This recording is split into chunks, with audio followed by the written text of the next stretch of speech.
Glória a Deus. Saudar os irmãos com a paz do Senhor. Amém, irmãos? Motivo de alegria, né? Sempre. Poder estar aqui juntamente com os irmãos para juntos compartilharmos da palavra do Senhor. Aproveitando que os irmãos estão em pé, palavra do Senhor, Jeremias. Obrigada, irmão. 7.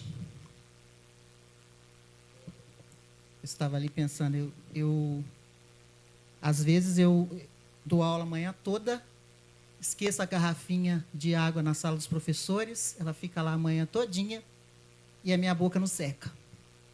Ao dia que eu vou pregar, antes de começar a falar, a boca já secou.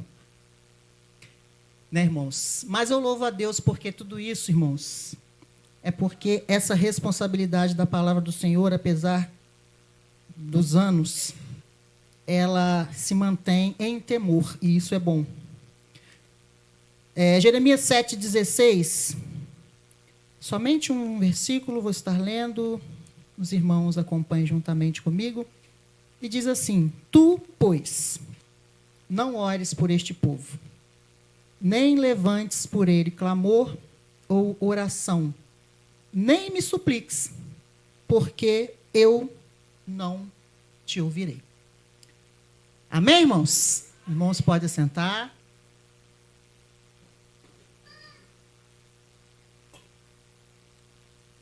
Glória a Deus, né, por essa palavra. Já foi orado. Eu até tentei fugir um pouquinho dela, mas não deu. Irmãos, há uns dias atrás, uma amiga minha compartilhou comigo uma postagem. Nessa postagem tinha uma mensagem que me impactou bastante. Não simplesmente pelo que estava escrito por pessoas, mas a referência bíblica que eu fui meditar nela, que era justamente essa aqui. E é uma passagem que, apesar de eu já ter lido outras vezes, de conhecer, mas ela, naquele momento ali, me impactou. E como ela continua me impactando, por mais que eu já tenha lido, quando eu vou ler de novo, me impacta outra vez. E aí, irmãos, a primeira reflexão que eu trago para nós nessa noite: a palavra do Senhor ainda produz impacto na tua vida? A palavra do Senhor ainda tem te impactado? A presença do Senhor ainda te impacta? Eu estava meditando esses dias e compartilhei com os irmãos lá na congregação sobre aquela passagem do encontro de Jesus com a samaritana. Jesus estava ali naquele momento, nem precisava ter passado por ali, mas ele tinha um propósito realmente de encontrar com aquela mulher naquele dia. E ele encontrou com ela e ela encontrou com ele, e todo mundo conhece essa história. E a vida dela foi transformada naquele dia, naquele encontro. E eu falava com os irmãos que, às vezes, irmãos, isso acontece muito com a gente. Está lá no nosso dia, nossas atividades cotidianas, e de repente você se encontra com alguém, e às vezes é uma pessoa que você gosta muito, e a partir daquele momento, o seu dia é transformado, porque é uma pessoa agradável, você para, você conversa, você traz memórias boas, e que bom ter encontrado com aquela pessoa naquele dia. O dia, a partir daquele momento, ganhou um gostinho melhor. Em contrapartida, algumas pessoas também, a gente encontra com elas, não precisa nem de conversa, porque só de bater o olho na pessoa, às vezes é um gatilho que o dia também vai ser transformado, só que não vai ser para melhor. A partir daquele momento ali, acabou o dia, porque aquela pessoa, infelizmente, desperta em nós memórias ruins, palavras ruins, momentos ruins, e a partir daquele momento é tristeza. E aí, irmãos, eu estava meditando que às vezes nós viemos na casa do Senhor, ouvimos a palavra, o Espírito Santo de Deus atua de uma forma tão maravilhosa, a gente chega, parece que tromba com o Espírito Santo de Deus pelo corredor, mas vai para casa e nada. Aí foi só ali, foi só na hora. De repente uma alegria, de repente uns pulinhos, e eu gosto. Mas depois... E aí eu comecei a meditar, irmãos, que às vezes a gente está dando mais poder, ou atribuindo, né, mais poder para as pessoas mexerem com o nosso dia, com a nossa semana, com o nosso mês, com o nosso ano, do que para o próprio Espírito Santo de Deus, que vem, né, para transformar dia, para transformar a vida.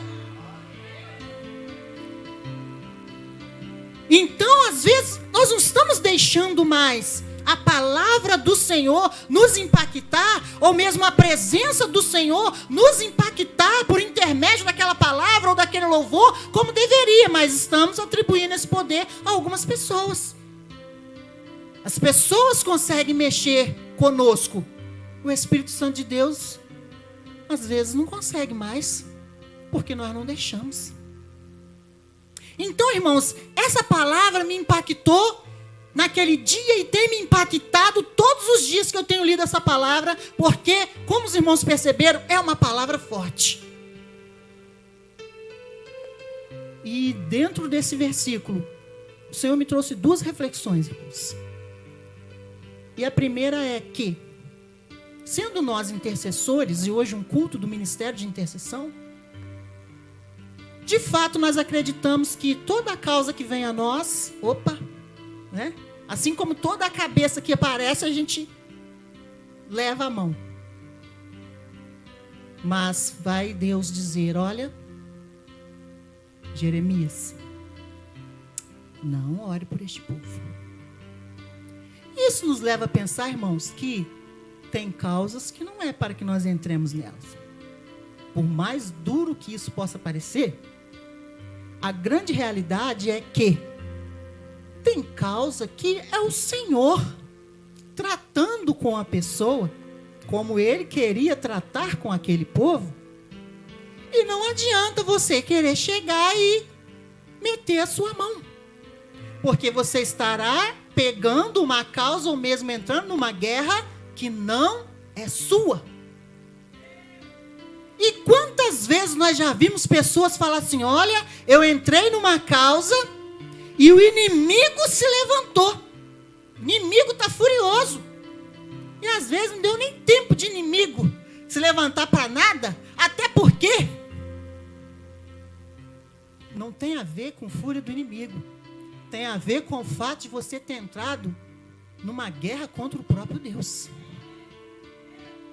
Porque se Deus vem e diz, não ores, Jeremias fala, não, eu vou orar. Ué, você está indo contra quem então? Às vezes, irmãos, nós entramos em batalhas que não são nossas. Mesmo sendo você intercessor, é necessário saber. E eu não estou dizendo que os irmãos agora vão começar a escolher. Por você eu oro, por você não. Essa causa eu pego, essa não. É o próprio Deus quem diz, não é você, não sou eu. Nós não estamos aqui para julgar causas. Esta é a causa que eu vou pegar, essa é a causa que eu não vou pegar. Não é nada disso. Deus vai te direcionar. Deus vai fazer chegar até você.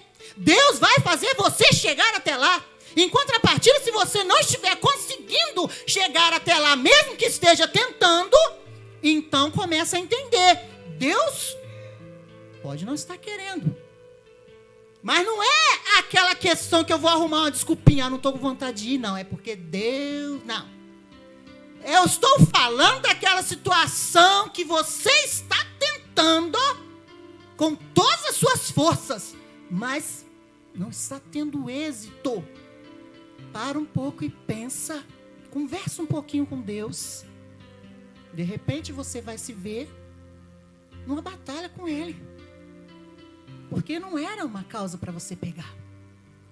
Não era uma guerra para você entrar. Quando nós olhamos para a palavra do Senhor, nós vamos ver Josafá, né, de uma forma prática, entrando numa guerra que não era dele. Se fazendo aliança com quem ele não deveria fazer. E de repente, pela misericórdia de Deus, ele volta, mas assim que ele chega, o profeta vai até ele e fala assim, aqui, ó, quem foi que falou para você ir ao auxílio daquele que nem adora a Deus, de um ímpio que não teme a Deus e a sua palavra? Por causa disso, a ira do Senhor virá contra ti. Precisava Josafá passar por aquilo? Precisava Josafá suscitar a ira de Deus? Se ele tivesse consultado ao Senhor antes de sair e tomar suas próprias decisões e fazer as coisas do jeito que ele queria, com certeza ele ia saber, não é para eu ir. Eu sei que é duro, irmãos, mas é a realidade da palavra do Senhor.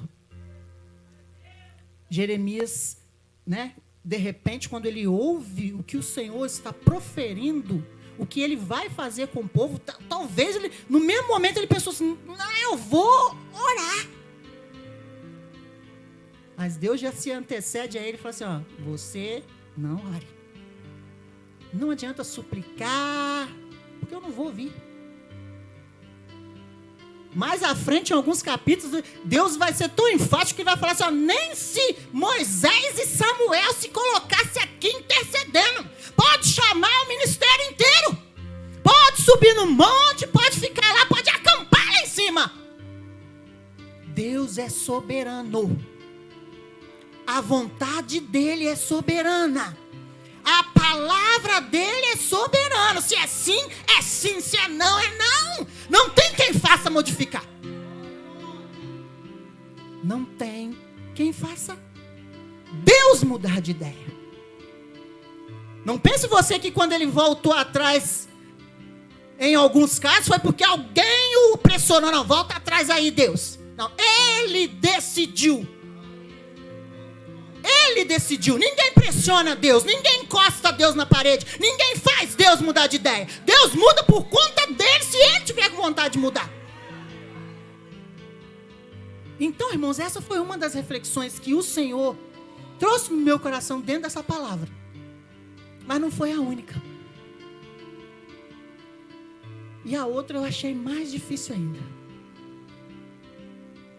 Porque se em contrapartida você tem aqui um profeta ouvindo de Deus, o que Deus tem a fazer, e sentindo a dificuldade daquilo ali, sofrendo aquilo, querendo talvez orar, querendo talvez interceder, querendo talvez dizer algo, e Deus falando com ele que não.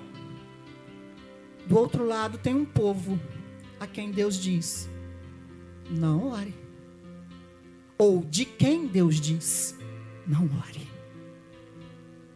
E aí eu comecei a pensar comigo, meu Deus, se o lado de Jeremias não era bom, o outro lado era pior ainda. Muito pior. O que um povo faz para chegar ao ponto de Deus dizer, não ore. Missionária Vanessa, não ore por ela. Não ore por fulano, por ciclano, por beltrano. E eu comecei a pensar, irmãos, eu não quero estar desse lado, não. Esse lado é tenebroso, irmãos.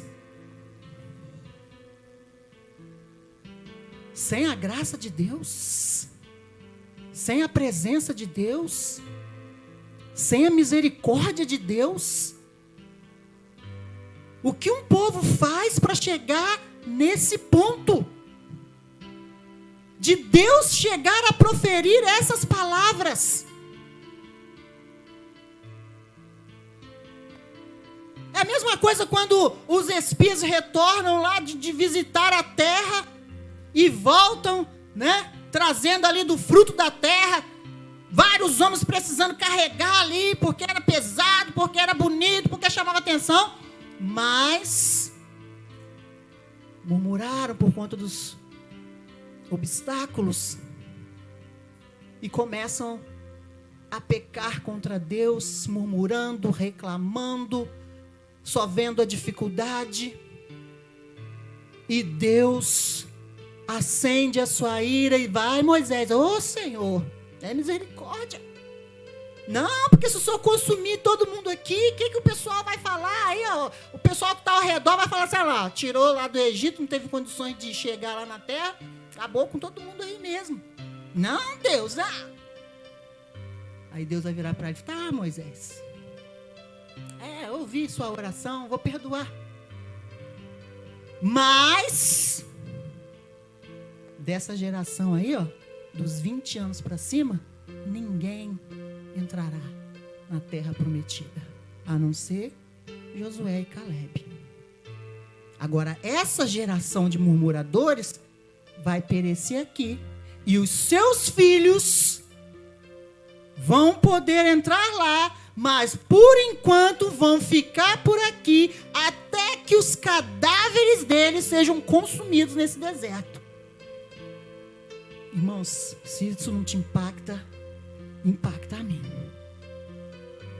Pensar que de Deus veio um decreto. Deus falou, irmãos.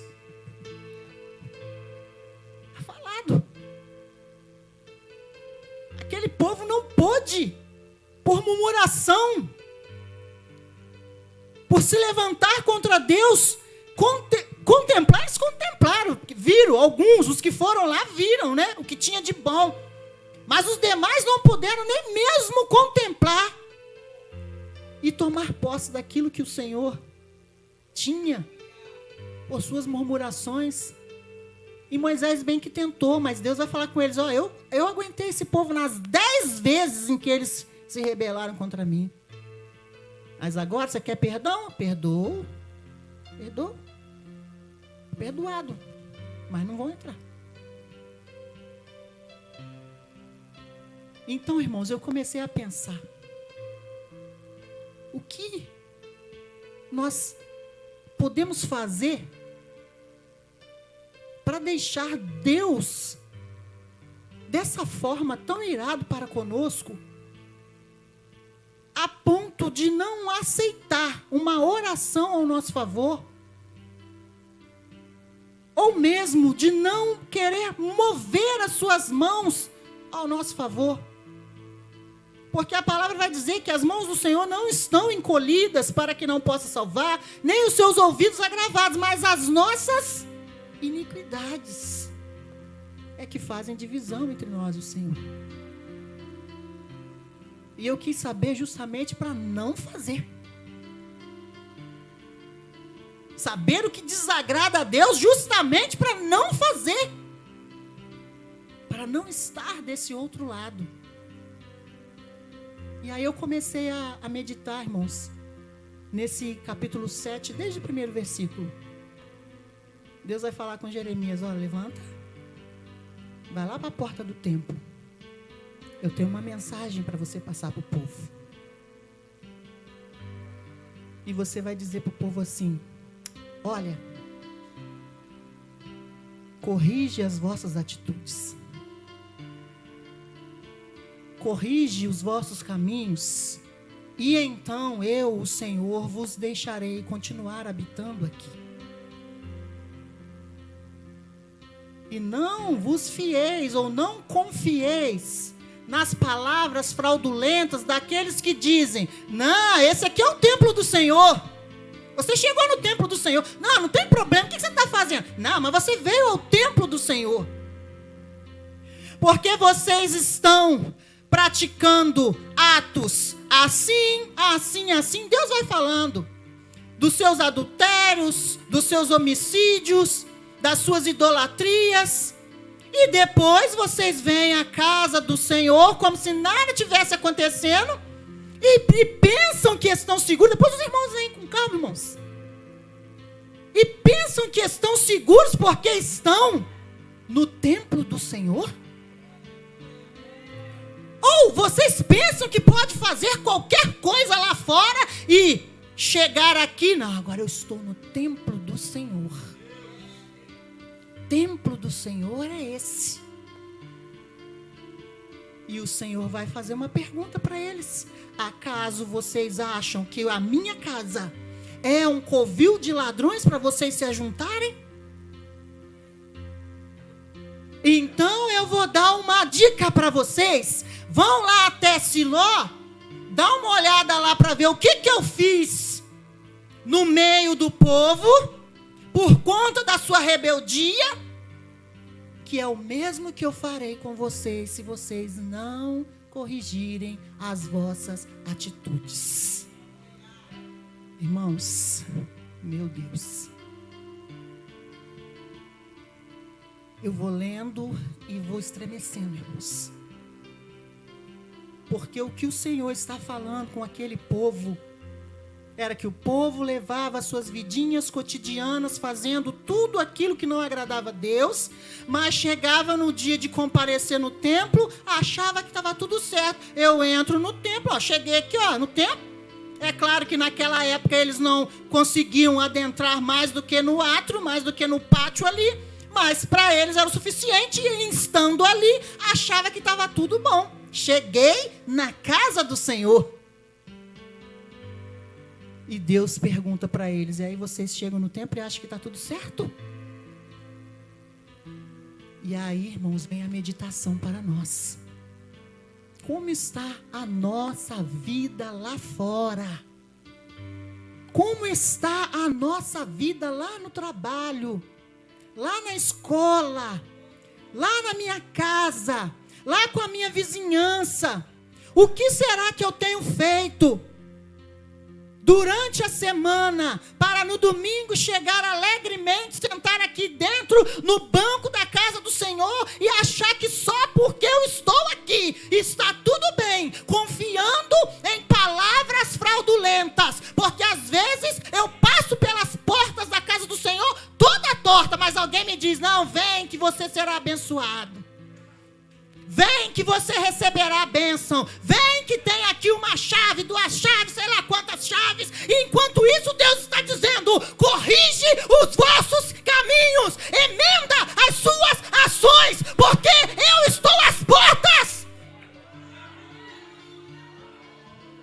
Nós acabamos de entoar aqui o encontro do noivo com a igreja. Será tão lindo para alguns, irmãos. Porque quando Deus está trazendo uma palavra tão dura como essa, não pense que Ele está falando com o ímpio. Não pense que Ele está virando para o ímpio lá fora e falando assim, corrige as suas ações. Eles estão errados mesmo, estão afundados no erro. Mas Deus está falando com a casa dEle, com o povo dEle. Deus está falando com o povo que levava o nome de Deus. É tremendo, irmãos, essa leitura. E Deus falando para Jeremias, alerta eles, para eles não ficarem tão confiados assim nas palavras que eles têm ouvido. Porque aqui, irmãos, não é lugar de esconder nada, não é lugar de esconder erro, não é lugar de eu me esconder, não. É lugar de eu me apresentar para Deus.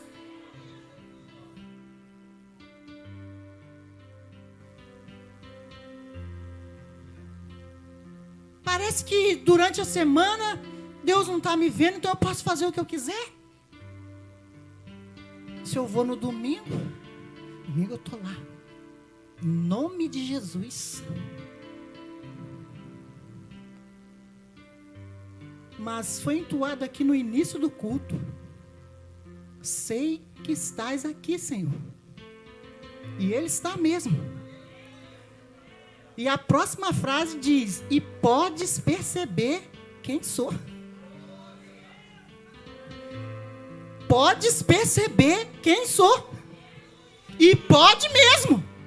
Podes perceber quem eu sou aqui sentadinho no banco, quem eu sou aqui na minha oportunidade, quem eu sou aqui falando da palavra, como eu estou falando agora, e quem eu sou lá na escola que eu trabalho, e quem eu sou lá no meu outro trabalho, e Ele sabe quem eu sou mesmo.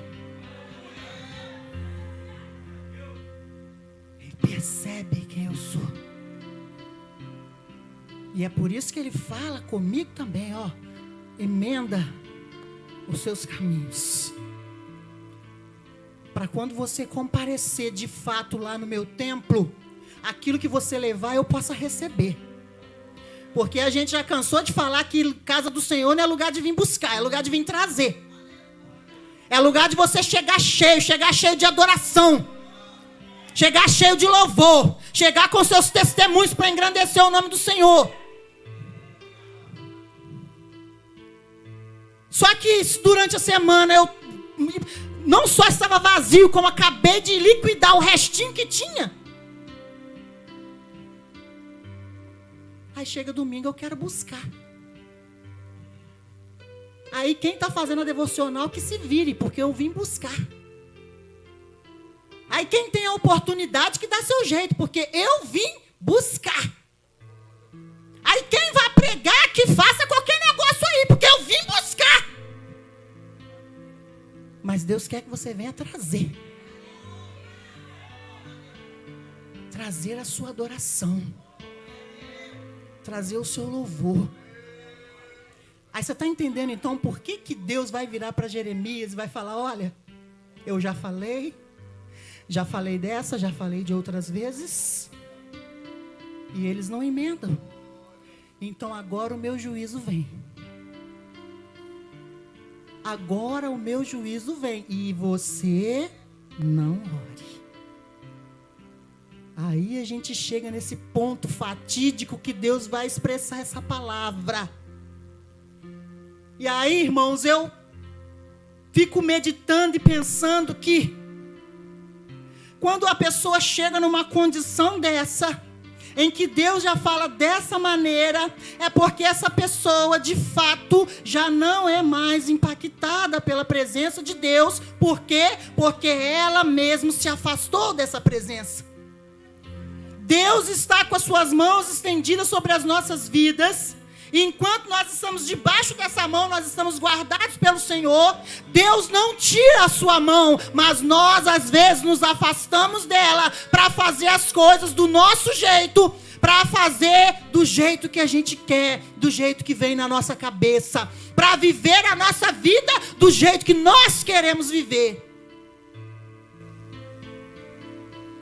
Mas quando nós olhamos, irmãos, e nós vemos a realidade daquele que vive sem a presença de Deus, eu não desejo estar do outro lado, irmãos. Eu não desejo estar do outro lado. Eu olho para a palavra de Deus e vejo Jonas. Todo mundo conhece essa passagem. Não é necessário aprofundar muito. Mas de repente Jonas se vê dentro do ventre do peixe. O ventre do peixe não deve ser agradável. Mas sabe que não era bem isso que incomodava mais a Jonas. Porque se você for pegar lá a passagem para ler, Jonas ele vai dizer: lançado fui da tua presença. Quando voltarei a me apresentar diante do Senhor? Deus não lança ninguém fora da presença dele. Mas Jonas, por desobediência, saiu fora da presença do Senhor. Jonas estava sentindo a falta da presença do Senhor. Irmãos, o que é uma vida sem presença de Deus? Não é vida. Você está sobrevivendo, mas não está vivendo.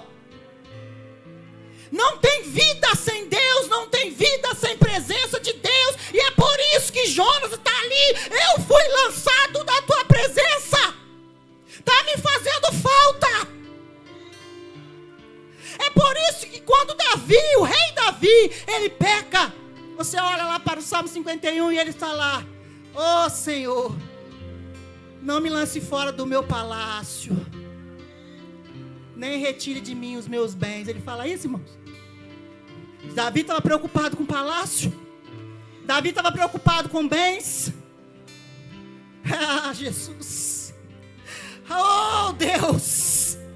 Quando Davi se vê numa situação em que ele peca, de repente Davi se volta para o Senhor e fala: não me lances fora da tua presença, e nem retires de mim o teu Espírito Santo.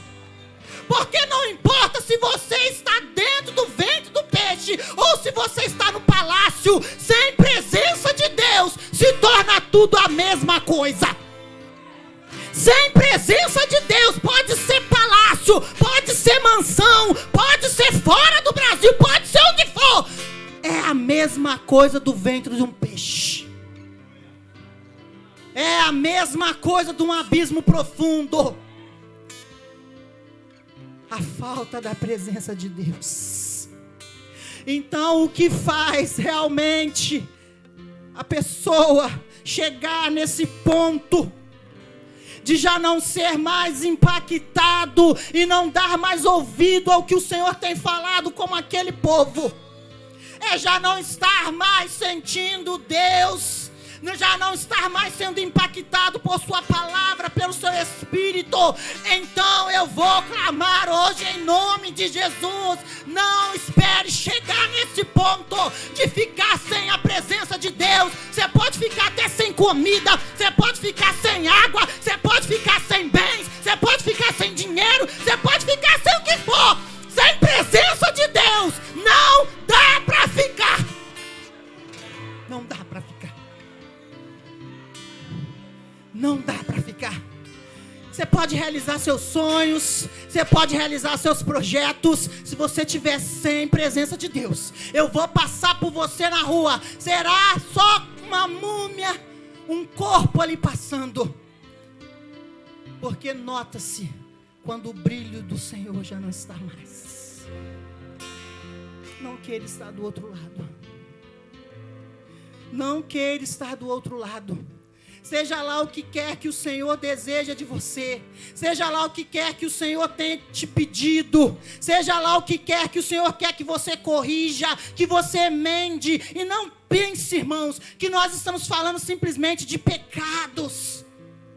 Nós estamos falando do afastamento de Deus e da sua vontade. Até porque a palavra vai falar que aquele que sabe o que deve fazer e não faz, também está cometendo pecado. Então, se você sabe bem o que você tem que fazer, porque Deus já te falou, porque o mesmo Deus que fala comigo, Ele fala também com você. Emende os caminhos. Não espere chegar nesse ponto aqui. Não espere que Deus diga a alguém: não, você não vai orar por ele não, porque agora é o momento do meu tratar com ele. É o momento do meu trabalhar. Jonas precisou passar aquele período ali, até reconhecer que a presença de Deus fazia falta, e resolver entrar de volta no querer do Senhor, para que ele fosse lançado fora daquele ventre. O rei Davi reconheceu que ele era pecador, reconheceu que ele tinha falhado, reconheceu que ele tinha entristecido a Deus, e pôde novamente gozar da presença do Senhor. Eu não sei o que a voz do Senhor tem falado ao seu coração. O que eu vou dizer é: abra os seus ouvidos, abra o seu coração, deixe a palavra do Senhor entrar, deixe a palavra do Senhor te impactar. Pare de ouvir as outras vozes, de deixar que as outras vozes modulem a sua vida, de deixar que as outras vozes te impactem. Preste atenção naquilo que o Espírito Santo de Deus tem falado com você, para que a voz do Senhor, essa sim, venha te impactar. Essa sim venha fazer você chegar onde Deus quer que você chegue. Porque o que as pessoas falem nos abalam tanto? Por quê? Porque a opinião das pessoas nos abalam tanto? E muitas vezes o que Deus está falando, falou hoje, ouvi, e amanhã não tem efeito nenhum mais. Por quê? A voz do Senhor é muito mais importante. Jesus está às portas, irmãos. Às vezes nós estamos abrindo mão da nossa salvação por nada. por nada, porque aqui nesse mundo, qualquer outra coisa, por melhor que seja, diante da salvação é nada. Não abra mão. E não abra mão dessa presença. E não abra mão de poder chegar diante do Senhor, em qualquer tempo, em qualquer hora, e poder ser ouvido por Ele. Estava falando com os irmãos, estudando a lição da revista, que a palavra vai dizer que até mesmo Moisés, que tinha uma grande intimidade com o Senhor, Deus vai falar para ele: e tu, Moisés, não entre diante de mim, da minha presença, assim, ao acaso. Ah, não fui chamado não, mas vou lá. Olha, agora nós, irmãos, nós que vivemos no tempo da graça, você está sentado no banco do ônibus, você está no banco do ponto, você está, né? Você está ali dentro de um banco, você está no hospital, você está sei lá onde, dentro de casa, você fala: Senhor, precisando trocar umas palavras com o Senhor, agora, é nesse momento.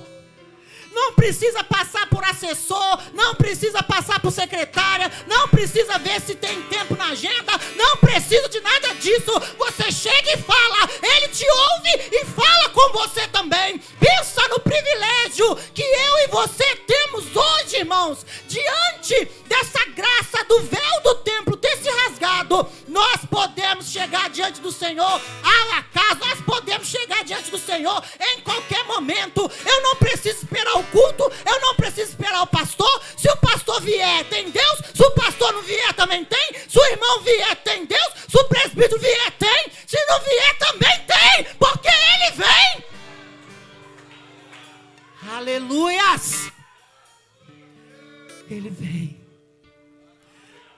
Agora pensa num cenário em que a igreja está cheia. A igreja está lotada, o pastor veio, os presbíteros vieram, os diáconos estão todos aí. Deus fala, mas eu não consigo escutar. O Espírito Santo de Deus impacta, mas em mim nada acontece. Pensa nesse cenário e não queira estar nesse lado. Agora pensa num cenário que você está lá dentro da sua casa.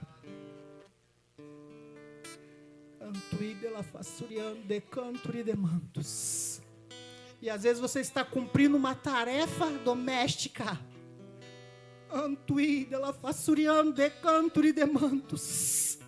E você põe um hino para tocar. E ali Deus começa a falar no teu coração. E ali Deus começa a mover no oculto e no profundo, que só Ele sabe.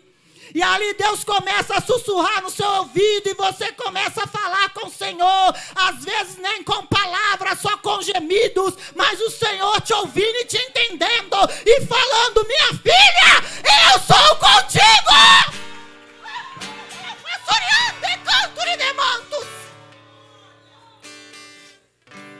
Aleluias.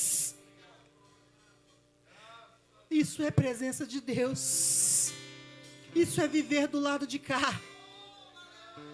Por mais que o seu dia tenha sido tenebroso, por mais que lá no trabalho você esteja sendo perseguida, mas a presença do Senhor vai com você, te guarda, te livra, te alegra, te protege, te enche, te restaura, te renova. Sem Deus você pode ser até o chefe, que o dia não vai estar bom. Você pode ser até o diretor, você pode ser o presidente. Não vai estar bom. Não vai estar bom aqui, na eternidade, pior. Não queira estar do outro lado. Amém, irmãos? Eu deixo essa palavra para a nossa meditação. Que os irmãos possam guardar essa palavra na tábua do coração. Continuem orando por mim. E eu agradeço a oportunidade, em nome de Jesus.